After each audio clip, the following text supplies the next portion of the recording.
Buenos días, muchas gracias a todos por acompañarnos. Un nuevo segmento de la Escuela de Gestión de la Construcción en la radio de la Cámara Argentina de la Construcción.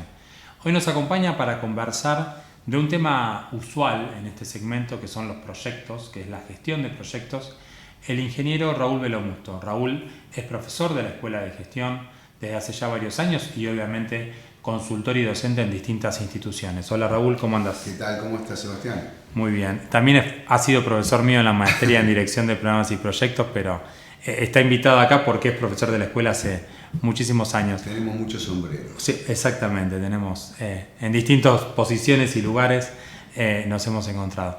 Raúl, la idea de invitarte hoy, estuviste en radio hace ya varios años. Sí. Creo que estábamos en la otra radio, en el otro piso. Del otro lado. En el séptimo del otro lado, Sí. cuando empezamos con la radio, o sea, pre-pandemia.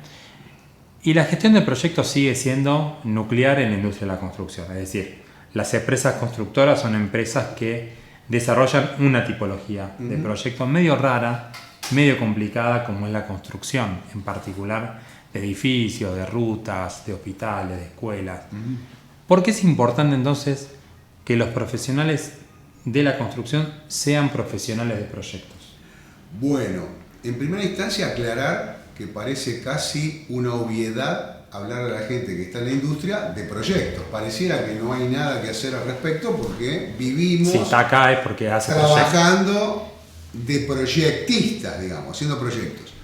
Pero digamos que lo que tiene relación con lo que a mí me atañe profesionalmente y que está relacionado con las materias que doy en la escuela y demás, es la búsqueda de la profesionalización de la gestión como tal. Es decir, el project management o la gestión de proyectos como una disciplina que nos permitirá ordenar los procesos técnicos que sí ya conocemos. Es decir, nosotros vamos a trabajar con normas, con estándares que no nos van a contar cuestiones técnicas que vienen con la propia profesión, como vienen con muchas profesiones de distintas disciplinas e industrias.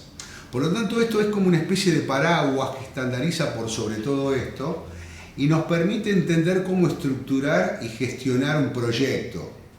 Desde el punto de vista de lo que a mí me interesa como disciplina propia de los proyectos, a mí me da lo mismo que sea de cualquier industria. Claro. En ese sentido es transparente. Bueno, esa transparencia es lo que se busca cuando inculcamos la idea de generar gerentes de proyecto que profesionalicen la gestión, incluso en el área de construcción. Antes dijiste al principio de tu intervención una palabrita que es mágica porque es polisémica en algún sentido, que es proyectista. Sí. En construcción, muchas veces la palabra proyecto, por ejemplo, para el Consejo de Arquitectura, proyecto es una palabra restrictiva, ¿no? Significa algo en concreto que no tiene nada que ver con la gestión de proyectos de acuerdo al project management. Tiene que ver más con los planos, la documentación de una obra en concreto, un presupuesto, un cronograma, muchas cosas que se tocan con la gestión de proyectos, y el proyectista no es tanto el que gestiona ese proyecto, sino el dibujante, pero muchísimo más que el dibujante, ¿no? Es el que plantea el proyecto de la obra en cuanto partido tecnológico, etc. Nosotros vamos por otro lado. Por eso cuando muchas veces hablamos con arquitectos, con ingenieros de gestionar el proyecto, tenemos que hacer esta aclaración. Sí, totalmente. Estamos hablando de un esfuerzo temporal que busca producir en concreto un producto, un servicio, un bien, y que tiene un montón de restricciones. Entre ellas, tres clásicas: tiempo, alcance y costo. He tenido un buen profesor. Esa parte la estamos bien. En esa parte estamos bien. Pero aparecen muchas otras restricciones, como Totalmente. es el capital humano, que es parte, digamos, de los costos, pero queda feo hablar de las personas solo como costos. Pero armar un buen equipo también es todo un desafío. Bueno, ahí tenemos un tema. Voy un poquitito atrás en la conversación. Cuando dije la palabra proyectista y me escuché, dije, pará, te salió tu hermano. Me salió mi hermano que es arquitecto. Pero digo, estoy en la cámara, entonces vamos a tener que hacer algún tipo de aclaración. Claro, hay una cuestión semántica o de jerga que también siempre tiene peso en cualquier estándar.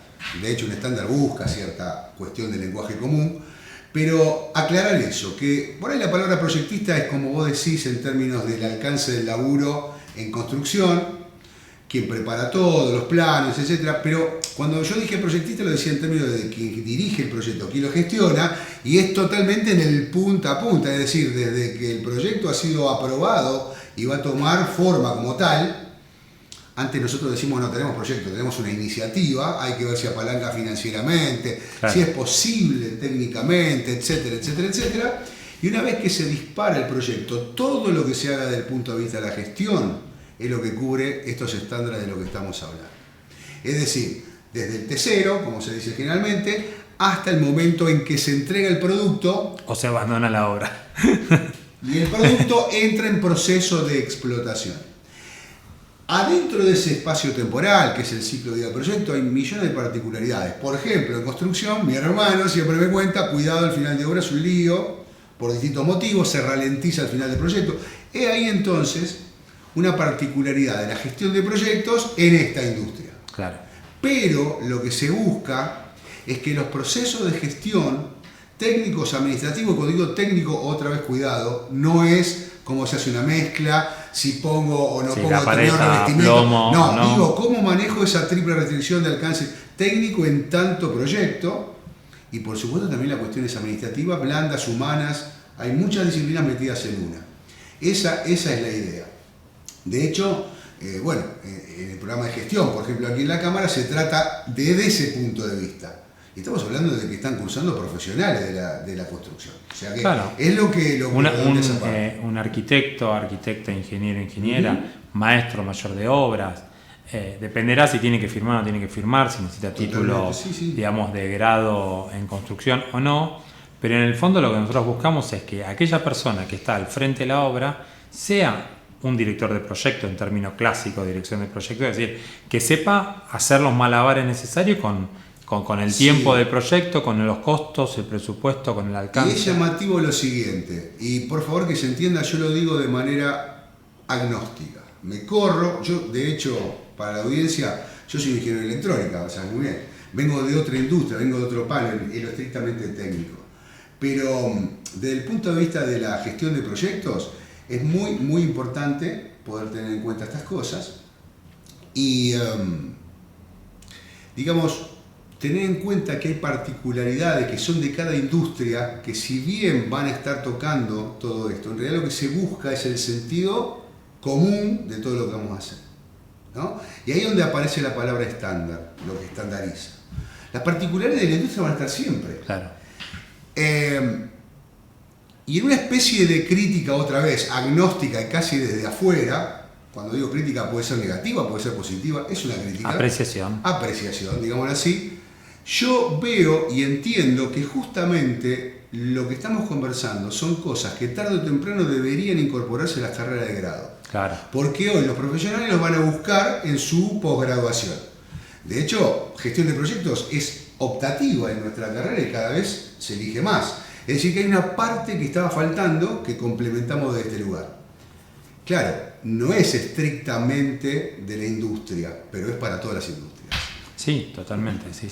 ¿Qué particularidades ves vos para construcción?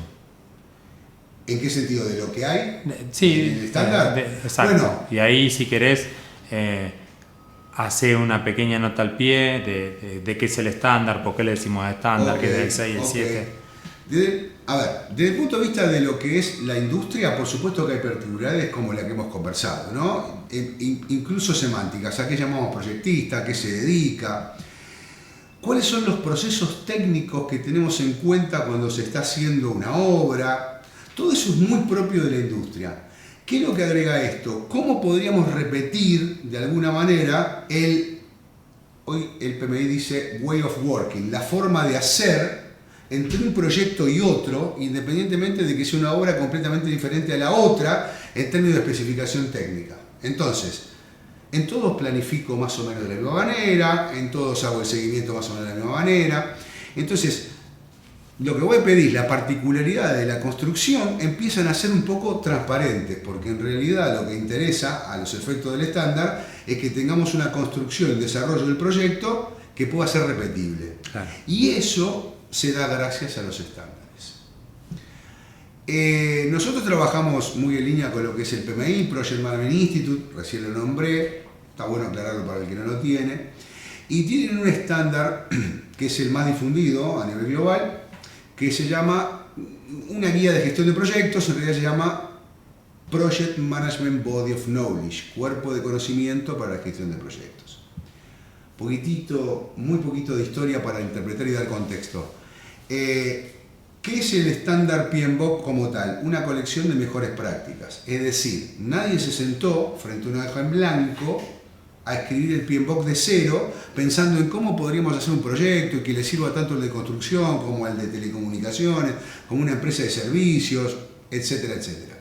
No, se recolectaron prácticas que industrias técnicamente podríamos ya decir, vienen aplicando. no es un proceso deductivo, es decir, un principio general a lo particular, Total. sino que es una colección de condiciones particulares que Totalmente. han tenido mayor o menor éxito, digamos, y que se agruparon de Totalmente. acuerdo a ciertos campos. De hecho, una mejor práctica es aquella que es aplicable a la mayoría de las situaciones y la mayor parte de las veces que se aplica redunda en un éxito. O sea que es una práctica que hay que tomar. Claro, no es que esto tiene que funcionar, No. sino que esto funcionó. Pero si querés funcionó. tomarlo. ¿Es buena idea para una obra tener un diagrama de Gantt? Obvio, pero no es el único lugar donde se usa el diagrama de Gantt. O sea, Claro. ahí viene un poquito de la cuestión.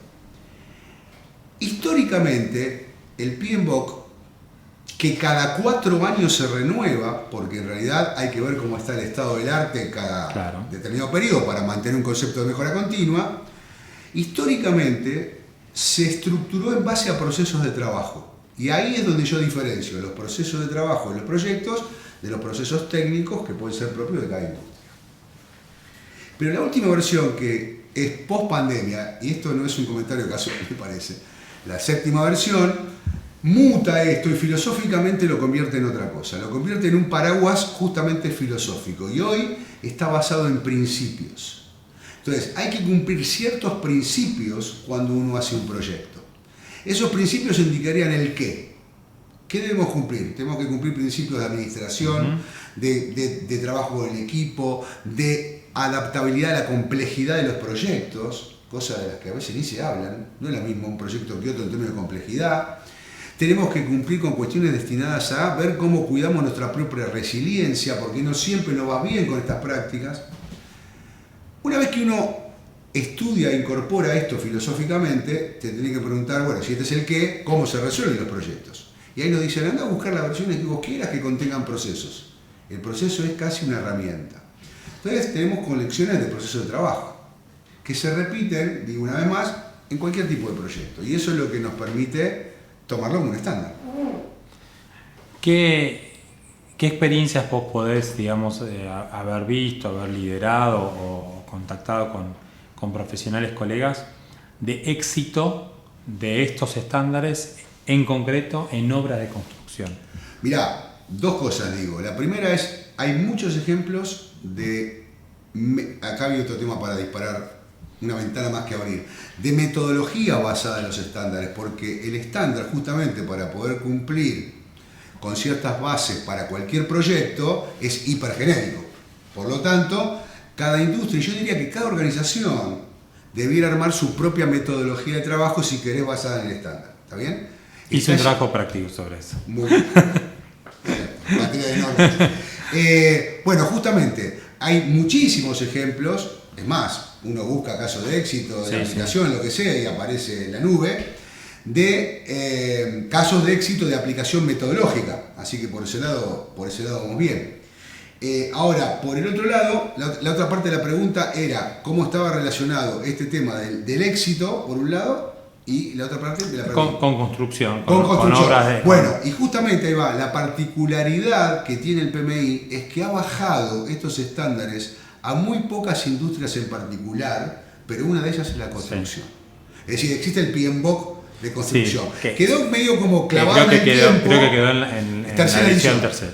Pero digo, ahí hubo un intento de poner en la superficie esto de, bueno, cuidado, acá va a haber ciertas particularidades. Sí, que yo recuerdo que lo estudié en su momento, porque vamos por la 7, este tiene que ver con la 3, sí. Y creo que yo lo leí cuando llegamos por la 4, por la 4, que tenía que ver más que nada con asegurarnos la seguridad y higiene de la obra. Entre si no me otras equivoco, cosas, tenía sí. mucho hincapié. Y el resto no era un nuevo PMBOK, sino que era el mapeo de ciertos De los procesos procesos que técnicos con los correspondían, procesos ¿no? de gestión. Esto cabe acá, esto pega acá, Claro. exactamente. Y la verdad que, yo insisto, no haría mucha falta tener un PMBOK propio de No. construcción, digo, con una simple lectura de al menos hasta las 6, digo que era muchísimo más prolijo la Sí, forma de era selección. más técnico, Era si más vos querés técnico, también, porque yo creo que hoy cuando le lleguemos con principios a un jefe de obra En- medio que lo vamos a más, marear. sí, en realidad más diluida la cosa, pero como el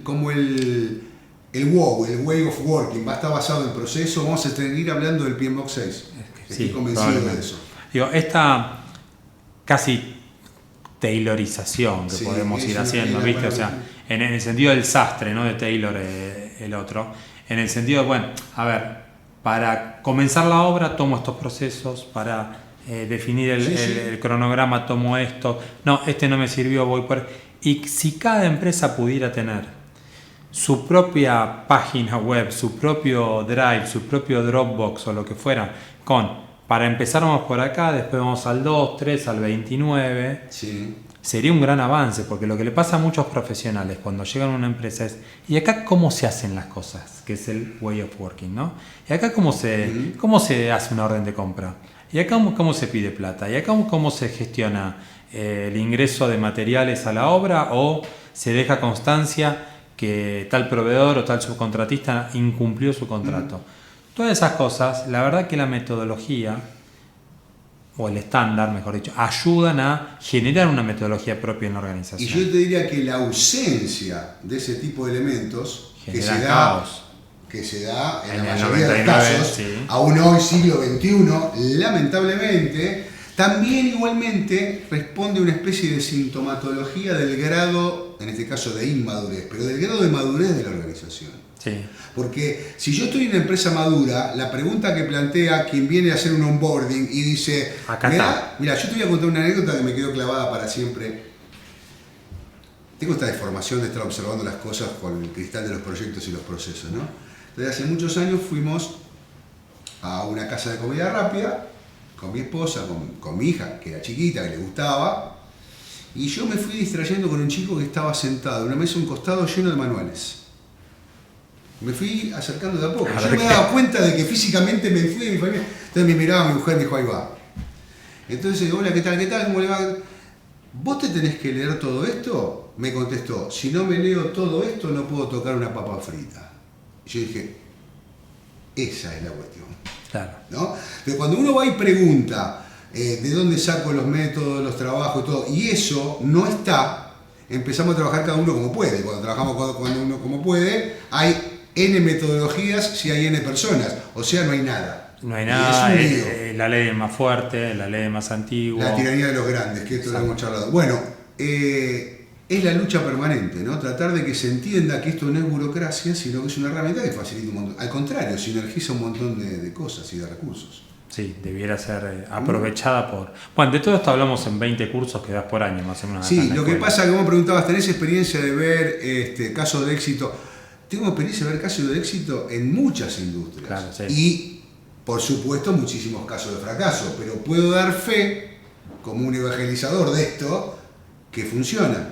Entonces yo sigo terco en mi camino de contarlo y de comentarlo, ¿no? Yo creo que es mucho más fácil a veces explicar, no sé si es más fácil, se me ocurre, A ver. que es más fácil explicar todos los casos de fracaso ¿Mm? o todas las oportunidades desperdiciadas Total. de ganar plata Sí. que capaz ir a estudiar, porque siempre la excusa humana que nos sale, pero ellos son distintos, Claro, o esto pero funciona, son alemanes, son que alemanes, cosa. o le pagaban, ¿viste? Sí, o sea, sí. Bueno, en mis clases yo acostumbro a dar casos de fracaso. Claro. Yo lo que cuento es, yo te cuento un caso de éxito, aplauso, medalla y beso, a mí no me agrega nada, bueno, qué bien que lo pudieron hacer. Ahora, acá fue mal, ¿y cómo se salió del problema? ¿Y cómo se sortió esa valla? ¿Y cómo se pasó ese obstáculo? Eso me enriquece mucho más. Totalmente. Entonces, bueno, vamos por ahí. Ahora, lamentablemente, el caso de fracaso no es lo que nos tiene que poner contentos. Entonces digo, hay que bajar la cantidad de casos de fracaso, pero fundarse experiencialmente en eso. Sí, sí, cosas que realmente funcionan o no funcionan y hacer la criba necesaria para generarse el propio manualcito de gestión de proyectos. Totalmente. Hay una discusión que está superada ya, por suerte. Vamos de a poco, pero hay una discusión que está superada. Hace muchos años se decía, si voy a metodologizar, voy a burocratizar todos los procesos y es peor. Bueno, bárbaro, no lo ponga en la metodología, trabaja. ¿Cómo te va? Mal, ¿por qué? No sé ni para dónde arrancar. Bueno, eso es peor. Claro. ¿No? Sí, y esa discusión está superada, porque la verdad, la metodología puede ser lo más liviana que se te ocurran. A mí cuando me llaman con sombrero de consultor y me toca, por ejemplo, alguna metodología, jamás pido que se pidan más de 8 o 10 entregables, no más. Porque si no, la gente empieza a buscar el límite. Si no entrego esto, ¿qué pasa? Nada, listo, no se usa más. Claro. Entonces, incorporarlo como un quick win, ¿no? Como algo que agrega valor, pero con poco peso. Y hoy, por suerte, hay metodologías muy livianas. Sí. Y eso es interesante. Realmente es la parte interesante. Y yo creo que cuando una empresa empieza a conocer estas ideas, ya descubre que esto tiene valor. ¿Sí? Porque le está aportando tanto valor por lo que puede ganar o valor por lo que deja de perder, que es un montón de tiempo y de guita. Raúl, muchísimas gracias por acompañarnos, muchas gracias a todos ustedes por haber estado de ese lado. Van a poder volver a ver esta entrevista en nuestras múltiples plataformas, siempre y cuando se suscriban al canal de YouTube, y ahí YouTube les avisa todo lo que subimos, todo lo nuevo, todo lo que se viene en la Escuela de Gestión. Muchas gracias y hasta la próxima.